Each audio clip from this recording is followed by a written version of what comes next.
மாணவர்கள் ரொம்ப காமெடியா மோடியை நக்கல் பண்ணியிருக்காங்க. என்னன்னா, அங்கிள் ராத்திரி நேரம் ஆச்சு, இன்னும் தூக்கம் வரலையா, போய் தூங்குங்க அப்படின்னு கிண்டல் அடிச்சிருக்காங்க. கிண்டல் அடிச்சதோடு சேர்ந்து அவங்க என்ன சொல்றாங்க அப்படின்னா, மோடிக்கு புதுசா ஒரு வியாதி வந்திருக்கு. மொத்தம் 34 லட்சம் கோடி ரூபாய் மக்கள் பாக்கெட்ல இருந்து எடுத்திருக்காங்க.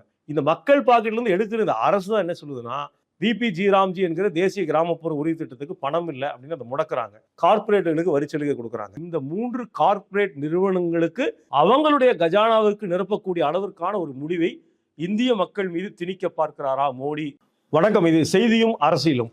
நாம படிக்கிற எல்லா செய்திக்கு பின்னாடி பாலிடிக்ஸ் இருக்கா? நிச்சயமா இருக்கு. செய்தியை வெறும் செய்தியா மட்டும் பார்க்க கூடாது. செய்திக்கு பின்னாடி இருக்கிற அரசியலையும் இணைத்து நாம் புரிந்து கொள்ள வேண்டும். இந்த வாரம் பத்திரிகையில் வந்திருக்கக்கூடிய டாப் 5 நியூஸஸ் நம்ம பார்க்க போறோம். அந்த நியூஸுக்கு பின்னாடி இருக்கக்கூடிய பாலிடிக்ஸையும் நம்ம டிஸ்கஸ் பண்ண போறோம். மோடி பிரதமரான 2014 இருந்து இன்றைக்கு வரைக்கும் 2026ஆம் ஆண்டு வரைக்கும் இந்த 12 ஆண்டுகள்ல பெட்ரோலுக்கும் டீசலுக்கும் ஒன்றிய அரசாங்கம் எவ்வளவு வரி வசூல் பண்ணிருக்கீங்க அப்படின்னு திண்டுக்கல் நாடாளுமன்ற உறுப்பினர் சச்சிதானந்தன் நாடாளுமன்றத்தில் ஒரு கேள்வி எழுப்பியிருக்காரு. அதற்கு அந்த துறையினுடைய அமைச்சர் சுரேஷ் கோபி பதில் சொல்லியிருக்காரு. 34 லட்சம் கோடி ரூபாய். இந்துக்களுக்கான அரசு என்று சொல்லக்கூடிய இதே பாஜக அரசு தான் இந்திய மக்களின் மீது 34 லட்சம் கோடி ரூபாய் பெட்ரோல் டீசலுக்கான வரி என்கிற முறையில மக்களுடைய பாக்கெட்ல இருந்து எடுத்திருக்கிறாங்க. இந்த செய்தி என்ன சொல்லுதுன்னா, 2014 99,000 கோடியாக இருந்த வரி இன்றைக்கு 3,08,000 கோடியாக படிக்கட்டில் ஏறுற மாதிரி அதிகரித்து கொண்டே போகிறது. மொத்தம் 34 லட்சம் கோடி ரூபாய் மக்கள் பாக்கெட்ல இருந்து எடுத்திருக்கிறாங்க. இந்த மக்கள் பாக்கெட்ல இருந்து எடுத்திருந்த அரசு தான் என்ன சொல்லுதுன்னா, விபிஜி ராம்ஜி என்கிற தேசிய கிராமப்புற உறுதி திட்டத்துக்கு பணம் இல்லை அப்படின்னு அதை முடக்குறாங்க. கார்ப்பரேட்டுகளுக்கு வரிச்சலுகை கொடுக்குறாங்க. இந்த செய்தி சொல்லக்கூடிய பாலிடிக்ஸ் இதுதான். அடுத்த நாளிதழ்களில் இன்னொரு இன்ட்ரெஸ்டிங்கான செய்தி வந்திருக்கு. அண்மையில் டெல்லியில மாணவர்கள் போராட்டம் நடந்து வெற்றியோடு முடிஞ்சிருக்கிறது. அந்த போராட்டம் முடிந்த பிறகு மோடி சோசியல் மீடியாவில் டிவியில் ராத்திரி என்ன பேசுறாருன்னா, மாணவிகளே, நான் உங்க போராட்டத்தை மன்னிச்சிட்டேன், மன்னிப்பு கேட்டு அவங்க வேலையை பாருங்க, படிக்க போங்க அப்படிங்கிறாங்க. மாணவர்கள் ரொம்ப காமெடியா மோடியை நக்கல் பண்ணியிருக்காங்க. என்னன்னா, அங்கிள் ராத்திரி நேரம் ஆச்சு, இன்னும் தூக்கம் வரலையா, போய் தூங்குங்க அப்படின்னு கிண்டல் அடிச்சிருக்காங்க. கிண்டல் அடிச்சதோடு சேர்ந்து அவங்க என்ன சொல்றாங்க அப்படின்னா, மோடிக்கு புதுசா ஒரு வியாதி வந்திருக்கு. அதாவது உண்மையை தலைகீழாக பார்க்கக்கூடிய வியாதி வந்திருக்கு. அதுக்கு என்ன பேருன்னா, ரியாலிட்டி இன்வர்ஷன் சிண்ட்ரோம். உண்மையை நேரா பாருங்க, தயவுசெய்து தலைகீழா பார்த்து மாணவர்களை திசை திருப்பாதீங்க, மக்களை திசை திருப்பாதீங்க அப்படிங்கிற ஒரு இன்ட்ரெஸ்டிங்கான ஒரு கட்டுரை இன்னைக்கு நாளிதழ்களில் வந்திருக்கு. அடுத்து உமர் காலித். நமக்கு தெரியும், டெல்லியில தன்னுடைய 6 பிறந்த நாட்களை டெல்லி திகார் சிறையில் கொண்டாடி இருக்கிறார். 6 ஆண்டுகளாக விசாரணை இல்லாமல் டெல்லியில் அடைக்கப்பட்டிருக்கிறார்.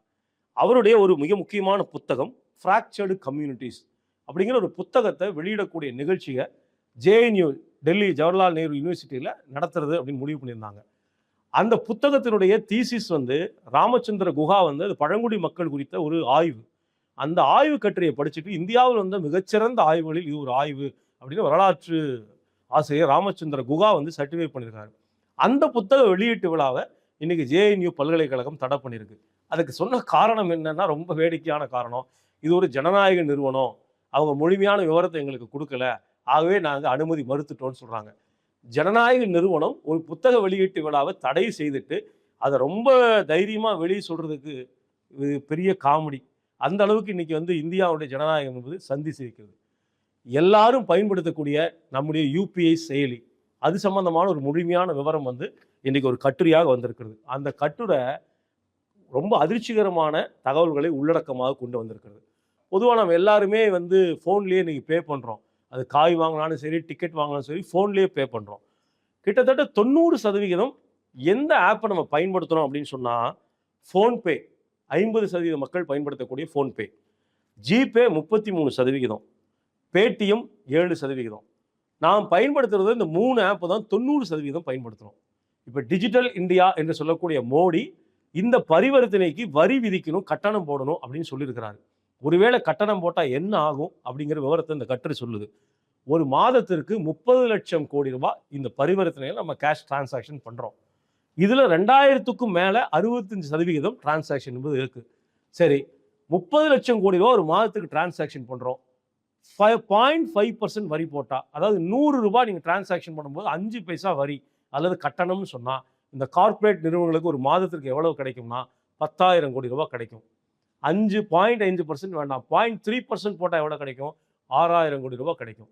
ஒரு ஆண்டுக்கு கிட்டத்தட்ட 72,000 கோடியிலிருந்து 1,20,000 கோடி ரூபாய் இந்த 3 கார்ப்பரேட் நிறுவனங்களுக்கு அவங்களுடைய கஜானாவிற்கு நிரப்பக்கூடிய அளவிற்கான ஒரு முடிவை இந்திய மக்கள் மீது திணிக்க பார்க்கிறாரா மோடி என்கிற ஒரு கேள்வியை இந்த கட்டுரை என்பது எழுப்பி இருக்கிறது.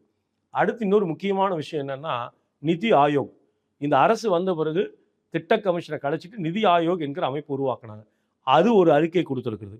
கடந்த 10 ஆண்டுகள்ல இந்தியாவுல கிட்டத்தட்ட 2,26,00,000 மாணவர்கள் நீங்க அரசு பள்ளியிலிருந்து வெளியே போயிட்டாங்க. 10,00,000 பள்ளிக்கூடங்கள் இந்தியாவில் மூடப்பட்டிருக்கிறது அப்படின்னு சொல்றாங்க. ஒரு அரசு தன்னுடைய மாணவர்களுக்கு, தன்னுடைய குடிமக்களுக்கு கல்வியை வழங்க வேண்டிய அரசு ஒரு 10 ஆண்டுகள்ல 10,00,000 பள்ளிக்கூடங்களை மூடியிருக்கிறது. டிராப் பாக்ஸ் அப்படின்னு சொல்லி இடைநிற்றல் என்பது கோடிக்கணக்கான பள்ளி மாணவர்கள் கல்வி இழந்து நிற்கிறார்கள் சொன்னால் இது மக்களுக்கான அரசா அப்படிங்கிற கேள்வியை இந்த கட்டுரை என்பது எழுப்பி கொண்டிருக்கிறது.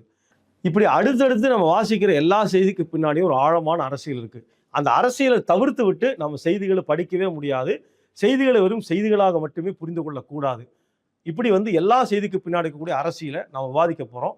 மீண்டும் ஒரு அடுத்த நிகழ்ச்சியில் சந்திப்போம். வணக்கம்.